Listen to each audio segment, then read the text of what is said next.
From Labradoodles to Cronuts, the world loves a hybrid. So today, businesses are taking a smarter hybrid cloud approach using the tools, platform, and expertise of IBM. The world is going hybrid with IBM. Visit ibm.com/hybridcloud. Empire.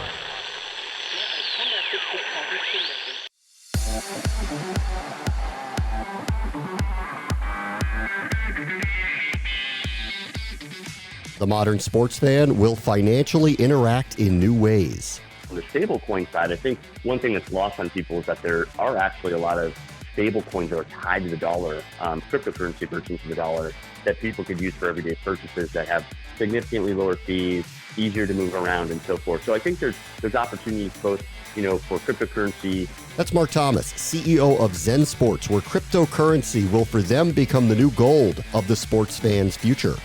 This is the Future Sport Podcast. I'm Bram Weinstein.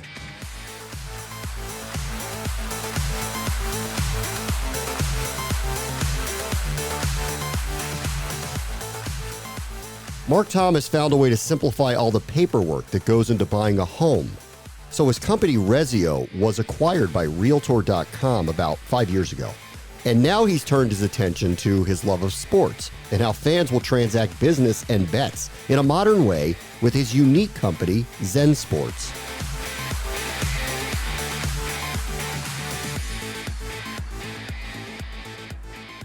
This show is about the future, and we're going to delve really into the future here with our guest, CEO Mark Thomas of ZenSports, which has created its own cryptocurrency utility token called Sports, where the customers can use for placing bets, earning discounted betting fees, getting cash back, etc. It is a new world. Hi, Mark. How are you? Thanks for joining us. Good. I'm great, Brian. Thanks so much for having me today. Okay, so this is a big idea, right? We've talked to a lot of different people about incorporating fans into betting and all sorts of incarnations of that. You're delving into your own cryptocurrency. So I'd like to start from the beginning if we can. Why did you want to go this direction? Yeah, so I think one of the interesting things that is overlooked within the gaming space in general, not just in sports betting, but in gaming and any kind of betting or gambling product, is actually how painful funding and the actual funding mechanisms, both for getting money in and getting money out, really is. And if you look at traditional financial institutions, if you try to, say, deposit funds on any kind of betting website or product, most financial institutions don't want to fund those transactions. They look at them just as being too high risk. So you've got Big Brother over here saying, yes, you can, or no, you can't do that. And I would say between 40 and 50% of the time, they'll just flat out decline transactions to those types of products. And then you have other issues too on top of it, which is, extremely high fees. Like if you use a credit card or a debit card to be able to fund a betting or wagering account, not only are they going to charge the operator or the casino large fees for that, oftentimes they'll charge the customer, large cash advance fees. There's also long settlement times, both for getting your money in and getting your money out, anywhere from 1 to 5 days. And then the last issue is, and this is more on the operator side, is chargeback fraud.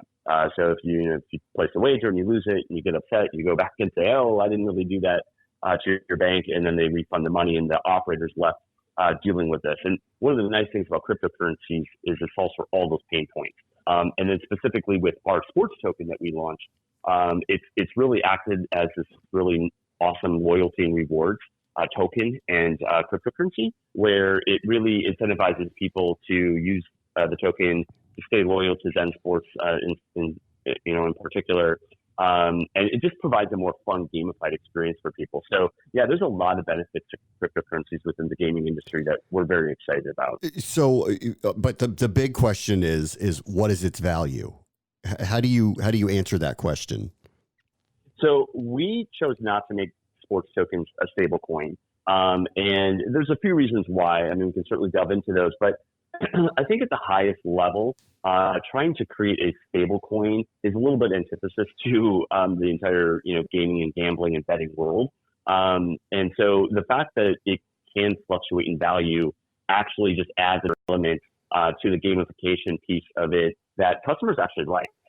Now, we in particular within ZenSports offer betting within dollars as well. So if you really are adverse to using a token that can fluctuate in value, we still have options for you. We don't want you to be forced to use something that you don't want. But a lot of people actually find it to be fun to kind of almost have that double gambling aspect where they're both betting on a particular like game or sporting event, as well as the possible fluctuation of the token as well. So you can, though, okay, so let's say you double down on this and the token goes up in value. I can cash out at that value. Is that correct?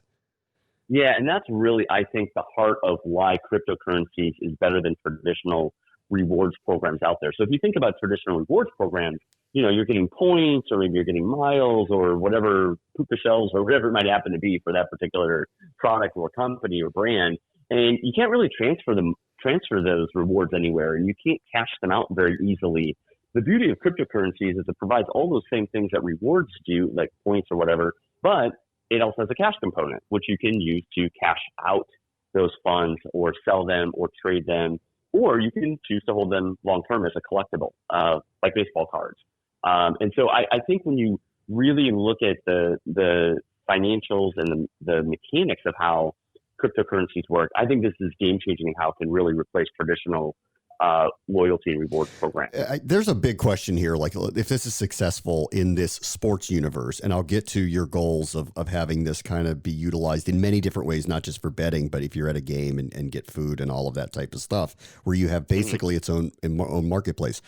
Do you see this replicated in other industries, in the music world, in, I don't know, a shopping mall? Like, do you see this model going into many different potential bubbles? Yeah, and I think there's two different ways to look at that. One is the way we've set it up as for our sports tokens as loyalty and rewards. And then secondly, stable coins that can actually be used to replace the dollar, cryptocurrency versions of the dollar that are a lot cheaper, better, faster than traditional dollars. So on the loyalty and reward side, you could use this to get discounts or earn rewards and be able to purchase more music, or if you can replace airline miles, right? I mean, instead of getting miles, you're getting tokens, which can then be redeemed for miles, or it can be redeemed for other merchandise, or it can be cashed out and has a cash component to it. And then on the stable coin side, I think one thing that's lost on people is that there are actually a lot of stable coins that are tied to the dollar, cryptocurrency versions of the dollar that people could use for everyday purchases that have significantly lower fees, easier to move around, and so forth. So I think there's opportunities both, for cryptocurrency, stablecoin versions of the dollar that can be used for maybe traditional everyday purchases, and then fluctuating tokens or cryptocurrencies that can be used for rewards and other perks and promotions. I mean, it is interesting when you bring up miles, because I guess everybody's so accustomed to accruing them when we did travel and getting them and using them and then finding that there's other ways to utilize them. I mean, I collect points for a hotel chain through a credit card. I don't have to get hotels with it anymore. I can buy all sorts of things with it. So I guess I've already been in cryptocurrency. I just didn't even really know it. Yeah. I mean, that's the thing, is that people have been transacting in non-dollars for a long time for a lot of different products, right? And all that cryptocurrencies do is digitize that and make it easier to move that around between different mediums, as well as, like I mentioned, have a cash component that can be cashed out a lot more easily. And by the way, it comes with much lower fees, almost instant transaction time. So I could send you, cryptocurrencies, you receive it in seconds, maybe minutes at most. Whereas if I pay you something via, credit card, it's going to take 1, 2, 3 business days to settle. And so this really, in my opinion, is the future of both money and rewards, simply because of all the benefits that it brings. All right, this is going to be a really naive question, but I would think a lot of people listening also don't know the answer to this. How do I make my own cryptocurrency? How did you do that? So it's technology, right? So it requires software development. So maybe a little step back here, that all cryptocurrencies run on what's called a decentralized ledger, which is also known as a blockchain. And essentially what the blockchain is a way to either move money around or even contracts. It could be like a real estate contract without an actual person or third party or centralized figure getting in the middle of that transaction. So if you think, again, the credit card example, if I send you funds via credit card, or if I send you funds via ACH or Zelle, there's a third party in the middle of that transaction, i.e. a bank, that is moving the money actually from one account to another. With cryptocurrencies, it's all automated, which basically means there's no actual third-party human being or company in the middle of a transaction. It's all run automatically online via what's called decentralized ledger, again, blockchain, where it will automatically via code and software code move, in this case, if it's cryptocurrencies, money around. And so what you need basically software engineers that can create a contract, a smart contract that says, hey, if this person sends this money over to this is what you should do. And so Bitcoin is an example of a blockchain protocol with smart contracts that allow you to move money.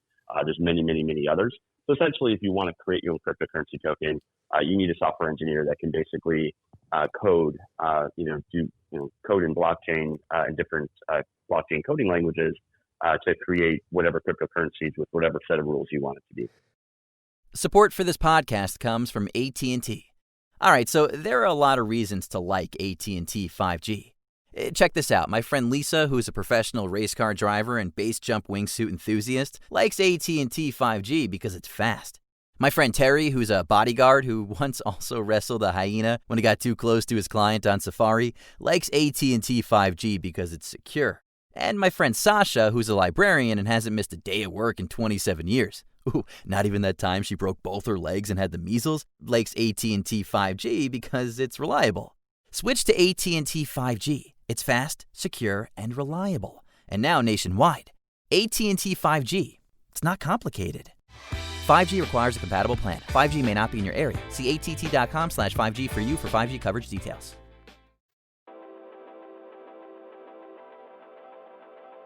How do you protect the value of it? Because in the end, if it is worthless, then what happens? So it's in your best interest to ensure that, yes, it's going to fluctuate, but not in a disastrous way.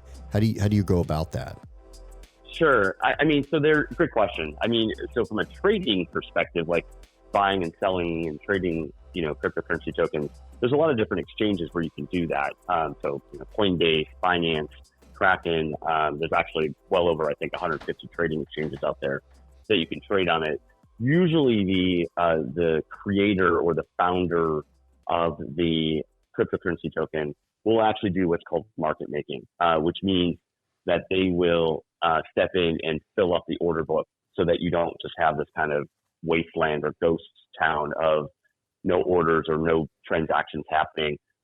And through that market making, and this is just, again, the same as if you look at stock exchanges or anything else, those market makers can do things like support the price, or provide liquidity, if there's high demand to buy it, right?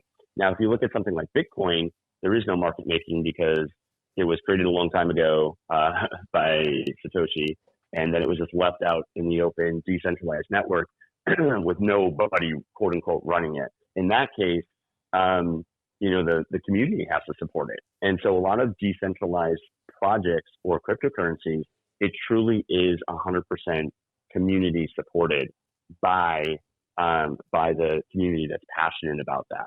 So at the end of the day, if you want to support, a particular project in a particular cryptocurrency, it's incumbent upon the community to do so. Okay, so you're trying to build this community with ZenSports. What does this community want that will maintain this cryptocurrency to have the marketplace that you're discussing? So they want a faster, cheaper, easier way to transact, as I kind of mentioned before. They don't want their bank saying, no, you can't bet on sports just because they find it to be unsavory. It's their money, their funds. They want to be able to do what they want. And they want to be rewarded for their play. A lot of traditional sports bookmakers don't really provide any kind of rewards programs or loyalty programs. They may provide like sign-up bonuses or things like that to get new customers in, but they don't reward you for betting with one company versus leaving and going to another. And so, whereas with sports tokens, we reward our customers for their play. So they can earn, for example, sports tokens by reaching certain betting volume thresholds, by referring their friends, by staking, which basically means leaving their money in ZenSports versus withdrawing it. So they can also participate in different contests and promotions and stuff like that. So, I think when you really boil it down to it, customers want choice. They want freedom to do what they want. And then they also want to be rewarded for choosing your brand over someone else's. So are you trying to work specifically with teams or leagues, or are you trying to build kind of an overarching, this is where sports fans go to interact with one another in this way? We're eventually definitely going to start kind of talking to teams and leagues about integrating our payments API. We actually have basically code and APIs built around not just our sports token, but also around stable coins and around Bitcoin. We're actually in talks right now with some very large, enterprise businesses and potential leagues and teams about taking our cryptocurrency payment solution and integrating it into their payments and rewards program to basically offer a better payments and rewards program than what they currently offer. Yeah. Which has all the benefits of what I mentioned before. So yes, that speaks to like what our eventual plans are, which is to really have a full end-to-end ecosystem within the sports, entertainment, media industries of cryptocurrencies, both for paying for goods and services, as well as for earning rewards. Is the hard part for that getting the other vendors, merchandise makers, food and beverage distributors to be on board with this style of payment for their services? Is there a difficulty there bringing them in? Well, I don't think it's so much difficult. It's just, a bit of an education process. Clearly, cryptocurrencies are quite new. And even though Bitcoin's been around for about 11 years now, I'd say it's just really in the last 2 or 3 years that people are starting to understand what it can do. And the way we frame it is really from a cost savings perspective. So if credit card companies are charging you to process credit card payments, cryptocurrencies can charge you a fraction of that. In some cases, fractions of a penny or a few pennies. And so when, large businesses look at all the money that they can save by switching over to cryptocurrencies, and by the way, they can get their money a lot faster because the settlement times are less and there are no chargebacks, it's interesting. You'd be surprised the conversation actually goes pretty smoothly. Of course, it takes time to eventually, fully buy into it. But the conversations we're having with some big name brands, I think, are going very well.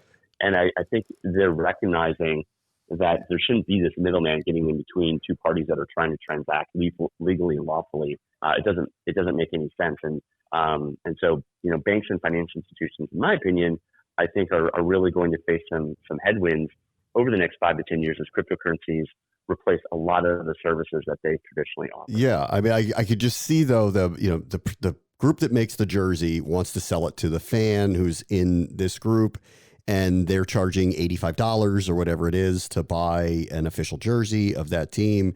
And then you go back to them and say, well, we're going to give you this amount of coins. And I can just see them saying back to you, is that $85? And yeah, so that's where the stable coins come in. So yeah. As I mentioned before, there's actually cryptocurrencies that are pegged to the dollar. So it's if I give you one, what's basically called, there's one stable coin is called like Tether, which is it's tethered to the dollar. If I give you one Tether, you could cash that out at any exchange for the equivalent of $1 and have it sent to your bank account.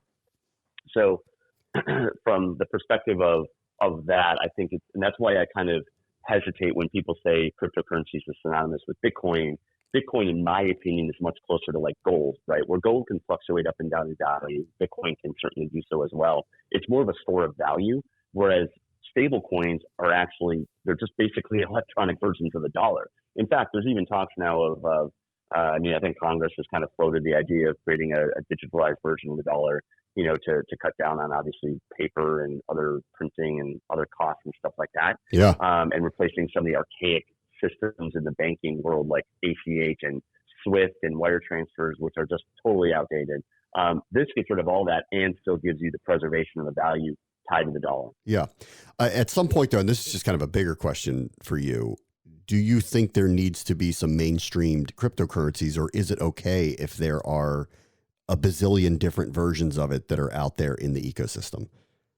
So I think, again, it'll be broken into two groups. There'll be stable coins, and then there'll be like rewards or other types of coins and tokens. For stable coins right now, there's let's say half a dozen of them out there.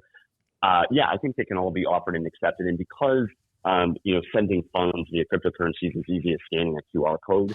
Think of if you go into a bakery and, they've got their little, point of sale terminal there. A lot of small businesses already have switched over to things like Square or Stripe or whatever it might be for their point of sale purchases.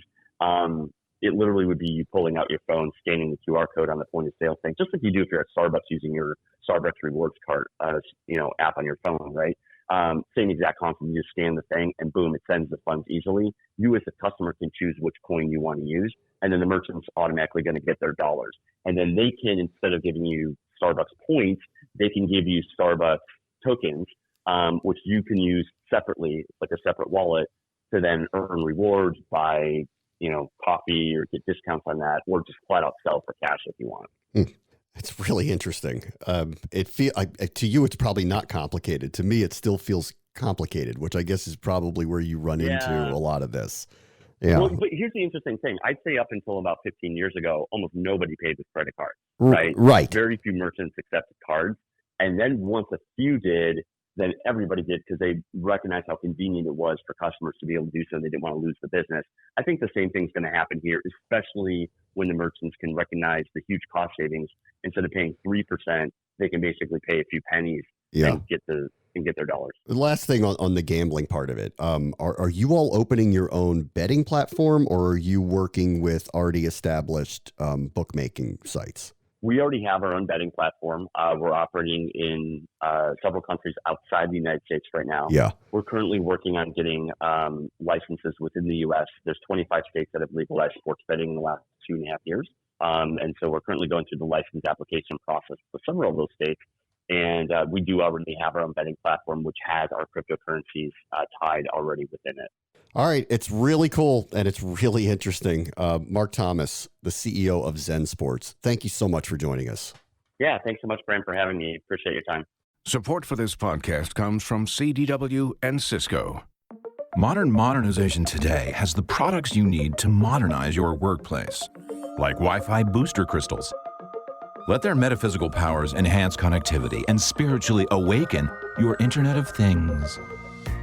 At CDW, we get crystals won't modernize your network. You need Cisco Catalyst access points that are Wi-Fi 6 compatible and can help you improve reliability, increase capacity, and reduce latency. Cisco and IT orchestration by CDW. People who get it. Find out more at cdw.com/Cisco.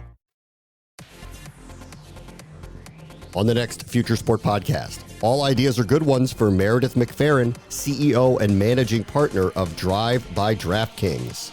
And I actually think this interactivity and full integration of experiences is what we're seeing that is so exciting, right? Interactivity is huge. People want to be involved. They want to be doing more, not just passively watching. She'll discuss how a venture arm aligned with a daily fantasy platform merges venture capital and new technology to build the next DraftKings of the sports economy. That will do it for this episode. As always, the future is now. This is the Future Sport Podcast. I'm Bram Weinstein. The Future Sport Podcast is brought to you by 3Advance, developers of sports tech apps that are AI-powered and UX-focused.